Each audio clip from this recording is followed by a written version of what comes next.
Gracias por acompañarnos en este estudio titulado La Semana que Cambió la Historia. Y este estudio tiene como propósito que no solamente recordemos o hagamos una revisión de los eventos en la vida de Jesús en esta última semana de ministerio público, sino que además puedan servir para que nuestra vida sea transformada, ¿no?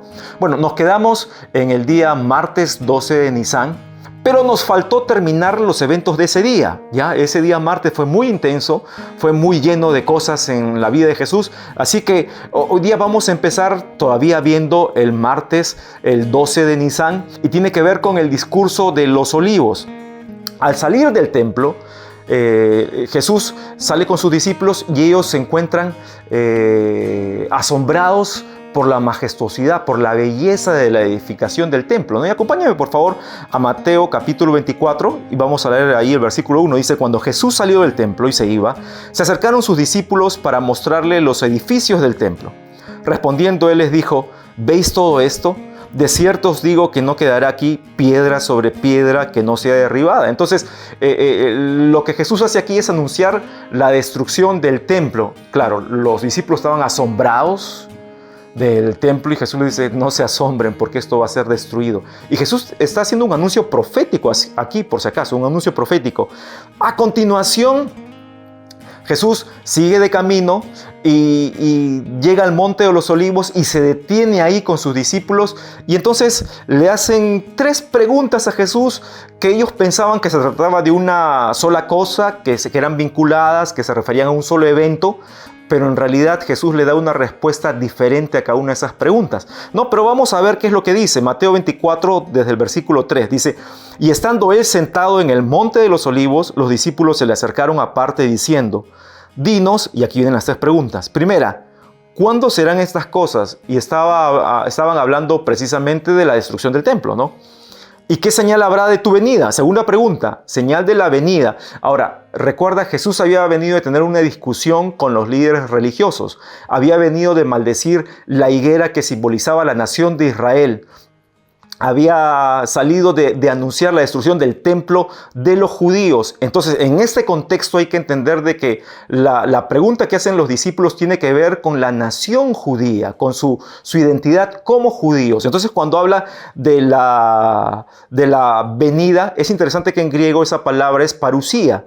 Y parusía significa presencia, aparición personal o algo así. Entonces está hablando de la aparición, de la presencia continua que nunca iba a terminar de él, del Señor entre ellos. Por supuesto que ellos habían visto a su maestro hacer un montón de cosas, pero querían saber cuándo se iba a instaurar definitivamente este reino, ¿no? Por eso es que dicen: ¿qué señales habrá de tu venida para quedarte o para establecerte definitivamente? A eso se refieren, ¿no? Y del fin del siglo. Y nuevamente te digo, ten en mente que en el contexto la pregunta tiene un carácter de identidad judía, ¿no? Y le dice del fin del siglo o del fin del dominio de los gentiles sobre el pueblo judío. Jesús responde hablando de la destrucción del templo que sucedió pocos años después, ¿no? En el año 70, bajo el liderazgo del general romano Tito, es cuando después de la primera guerra judeo-romana, que empezó en el año 66 después de Cristo, él sitia la ciudad. Bueno, los datos históricos son abundantes al respecto, ¿no? Sitia la ciudad, la ataca, invade Jerusalén, destruye el templo, le pone fuego al templo, ¿no? Hace una gran destrucción. Entonces, esta primera pregunta se cumple con la destrucción del templo en el año 70 después de Cristo. Pero hay otras preguntas. Pero para responder a estas preguntas, Jesús usa o tiene en mente algo que estoy seguro que los discípulos también tenían en mente, que era la famosa profecía de las semanas que recibió Daniel. Así que acompáñenme al libro de Daniel, por favor, capítulo 9, versículos del 24 al 27. Dice: 70 semanas están determinadas sobre tu pueblo y sobre tu santa ciudad, para terminar la prevaricación y poner fin al pecado y expiar la iniquidad, para traer la justicia perdurable y sellar la visión y la profecía y ungir al santo de los muertos. Y esta es y ungir al santo de los santos, perdón. Esta es la famosa profecía de las 70 semanas llamadas los 70 sietes o las hebdómadas. Ahora, en el original no dice exactamente semanas, sino 70 siete, 70 grupos de sietes. Te digo, hermano, que de verdad estudiar a profundidad estas 70 semanas nos tardaría más de una hora, ¿no? Varias horas posiblemente, ¿no? Pero te digo puntualmente lo que tiene relación con lo que dice Jesús en Mateo 24, y es que el hito para el inicio de las semanas tenía que ver con la orden, el edicto para la reconstrucción de Jerusalén, y eso sucede en el año 444 a.C. Es la orden que le da Artajerjes a Nehemías. Todos los trabajos de reconstrucción de la ciudad de Jerusalén se terminan alrededor del 395. Entonces ahí tenemos la primera semana, el primer grupo de 7, ¿no? O 49 años. Luego se cuentan 62 y estos 62 nos ponen en el día de la entrada triunfal de Jesús en Jerusalén. Te repito, posiblemente esto se pueda prestar a debates, no es mi intención dogmatizar en ningún sentido, pero te estoy diciendo simplemente lo que es mi convicción y lo que cuadra en mi entendimiento humilde de las Escrituras, ¿no? Y nos pone en el escenario de lo que ellas narran. Entonces ahí tenemos 7 más 62, 69. Falta una semana y esa es la semana con la que Jesús responde las últimas 2 preguntas de los discípulos en Mateo 24. Mira, la segunda pregunta es: ¿qué señal habrá de tu venida, de tu parusía, de cuando tú te vayas a quedar o tu presencia sea permanente?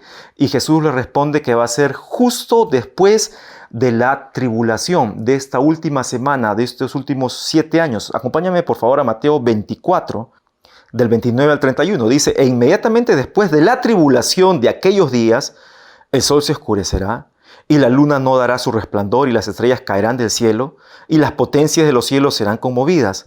Entonces aparecerá la señal del Hijo del Hombre en el cielo, y entonces lamentarán todas las tribus de la tierra y verán al Hijo del Hombre viniendo sobre las nubes del cielo con poder y gran gloria.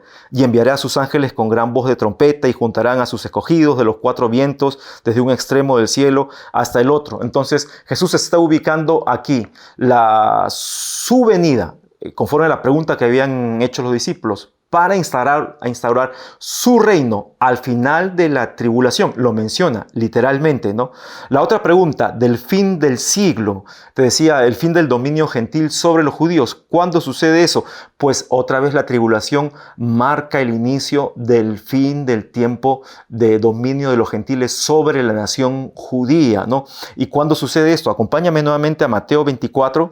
Dice el versículo 4, respondiendo Jesús le dijo: mirad que nadie os engañe, porque vendrán muchos en mi nombre diciendo: yo soy el Cristo, y a muchos se engañarán, y oiréis de guerras y rumores de guerras. Mirad que no os turbéis, porque es necesario que todo esto acontezca, pero aún no es el fin. Dice: porque se levantará nación contra nación y reino contra reino, y habrá pestes y hambres y terremotos en diferentes lugares, y todo esto será principio de dolores. Y esta primera parte es importante, hermanos, porque están pasando y han venido pasando en el mundo estas cosas que cita Jesús: rumores de guerra, gente que se dice que es expresamente el Mesías, o que tienen una intención mesiánica, y se hablan, pues, hermanos, de enfermedades.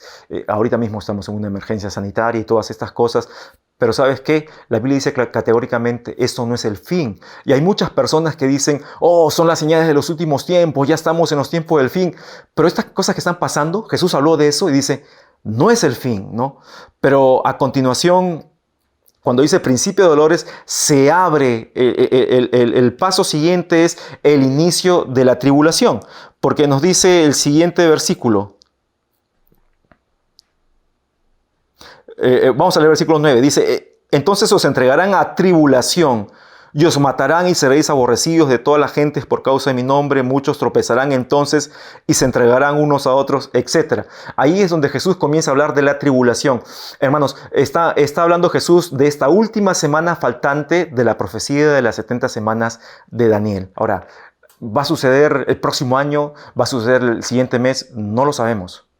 No lo sabemos. Lo único que podemos decir es que todas estas guerras y hambres y pestes no son el fin. porque lo dijo claramente Jesús, ¿no? Entonces, lo que viene a continuación es el inicio de la tribulación, y a mitad de tribulación sucede lo que Jesús explica aquí, no vamos a profundizar, ¿no? Viene la abominación desoladora de la que habla el profeta Daniel también, ¿no? Y dice que la venida del Hijo del Hombre va a ser después de estas cosas. A continuación, Jesús en el capítulo 25 de Mateo da algunas parábolas acerca de la venida del Hijo del Hombre, concretamente la parábola de las 10 vírgenes, donde Jesús llama la atención a los judíos a estar preparados para cuando venga de nuevo el Señor, y está hablando de esa segunda venida al final de la tribulación también. Luego da la parábola de los talentos, donde también les está hablando a estos judíos, ¿no? Les está diciendo que mientras tanto, mientras no suceda la venida del Hijo del Hombre al final de la tribulación, ellos tienen que ser juiciosos, criteriosos en administrar bien lo que Dios les había dado. Aquí en la parábola es forma de dinero, pero al final lo que quiere enseñar es que va a haber una rendición de cuentas de su condición y sus bendiciones que recibieron como judíos. Ahora tú dirás, esto no nos enseña a nosotros nada porque nosotros no somos judíos. Claro que nos enseña. Las 10 vírgenes, por ejemplo, nos puede dejar una lección de estar siempre listos esperando al Señor. Hermanos, no es que yo voy a tratar de arreglar mi vida después, cuando ya vengan los últimos tiempos, ahí voy a tratar de arreglar mi vida, o cuando me falte poco para morir. Eso no es serio, eso no es prudente, eso no es sabio en ningún sentido. Tú debes prepararte para recibir al Señor, porque el Señor viene nuevamente. Viene nuevamente, debes prepararte para recibirlo ahora, ¿no? Que cuando el Señor venga, te encuentre preparado, listo, ¿no? Y un día, esto aprendemos en la parábola de los talentos, todos vamos a rendirle cuentas a Dios. Y si tú eres un cristiano, un día vas a rendir cuenta en el tribunal de Cristo, que es básicamente una tribuna de premiación. Pero si tú no has hecho bien en tu vida, no vas a recibir ningún premio. Y si tú no eres un cristiano, hay un juicio que se llama el juicio del gran trono blanco, que va a suceder, nos habla de esto el libro de Apocalipsis. El propósito de este juicio es condenar a todos aquellos que no creyeron en Jesús, cuyo nombre no fue hallado inscrito en el libro de la vida, ¿no? Es un juicio terrible. Y termina Jesús hablando del juicio sobre las naciones, con el tema de las ovejas y los cabritos, ¿no? En el cual anuncia un juicio. Hermanos, yo entiendo que estas parábolas podrían tener, y de hecho tienen diferentes puntos de vista, diferentes interpretaciones. Como te digo, no es mi interés en esta serie de estudios resolver las dudas o resolver las interrogantes, ¿no? O decir cuál es la verdadera interpretación. No, yo modestamente te digo lo que yo entiendo de la palabra de Dios. Por supuesto, tengo una posición teológica al respecto, pero yo te invito a que tú las estudies y en todo caso entiendas esto. El Señor viene nuevamente y tú tienes que estar preparado para recibirlo, ¿no? Y finalmente llegamos al día miércoles 13 de Nisan. Como podrás notar, el día 12 de Nisan, martes, fue un día muy intenso, de mucha revelación de parte de Dios y de mucho decir juicios y discutir sobre la miseria espiritual del pueblo de la nación judía, del pueblo de Israel, ¿no? Pero viene el día miércoles, Mateo 26, versículo 1. Lo primero que pasa es el complot de los líderes religiosos para matar a Jesús. Dice, cuando hubo acabado Jesús todas estas palabras, dijo a sus discípulos, sabéis que dentro de 2 días se celebra la Pascua y el Hijo del Hombre será entregado para ser crucificado. Ahí se cierra el día martes. El miércoles, entonces los principales sacerdotes, los escribas y los ancianos del pueblo se reunieron en el patio del sumo sacerdote llamado Caifás. Y no fue una reunión nocturna, ¿no? Por eso te digo que ahí se cierra, en el versículo anterior se cierra el martes y se abre el miércoles con este versículo 3, ¿no? ¿Para qué fue esa reunión? Tuvieron consejo para prender con engaño a Jesús y matarle. Pero decían, no durante la fiesta, para que no se haga alboroto en el pueblo. ¿Y a quién usaron para traicionar a Jesús? Lamentablemente, a uno de sus discípulos. Vamos al versículo 14. Entonces uno de los 12, que se llamaba Judas Iscariote, fue a los principales sacerdotes y les dijo, ¿qué me queréis dar? Y yo os lo entregaré.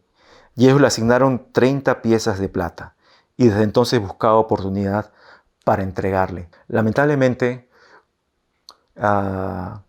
estos líderes religiosos tuvieron la oportunidad. Se enfrentaron, se contactaron directamente con el Señor Jesús y no creyeron. ¿Y cuál fue su actitud? Vamos a sacarlo del panorama, vamos a acabar con él. Es incómodo, no nos conviene. Y claro, si nosotros lo vemos desde el punto de vista de la redención, se iba a ejecutar el plan de Dios, de todas maneras, ¿no? Pero qué lástima por su total incapacidad de creer, ¿no? Qué lástima. Y qué lástima por este personaje llamado Judas, ¿no? Estuvo 3 años con Jesús. Vio las cosas que tú y yo hubiésemos querido ver. Vio los asombrosos milagros, pero ¿saben qué? No creyó. Y hermanos, esta es una semana donde tenemos que creer. Y hay mucha gente que dice que Jesús fue una fábula, que no existió nunca, que los cristianos somos unos tontos y el único valor que le ven a esta semana de celebración es disfrutar de algún tipo de feriado, ¿no? Cosa que en una situación de crisis sanitaria no sucede. Pero sabes que para nosotros los cristianos es un tiempo de revisar nuestra fe y revisar si acaso no somos nosotros que cada día con nuestros actos vamos traicionando a Jesús. ¿O qué más tendría que hacer Jesús para que tú puedas creer en Él en tu vida? Si tú eres una persona que de repente estás viendo esto por primera vez, o no sé, te gusta tener información y por eso estás viendo esta serie de estudios, yo te invito a que no solamente tengas información en tu cabeza, sino que tengas transformación en tu corazón. A través de lo que vamos declarando y vamos contando en cada uno de estos días, yo te invito a que le entregues tu vida al Señor, porque ese Señor que vamos a ver después cómo entregó su vida por nosotros, es el único que puede traer salvación a tu vida y esperanza, por cierto. Gracias por acompañarnos. Dios te use.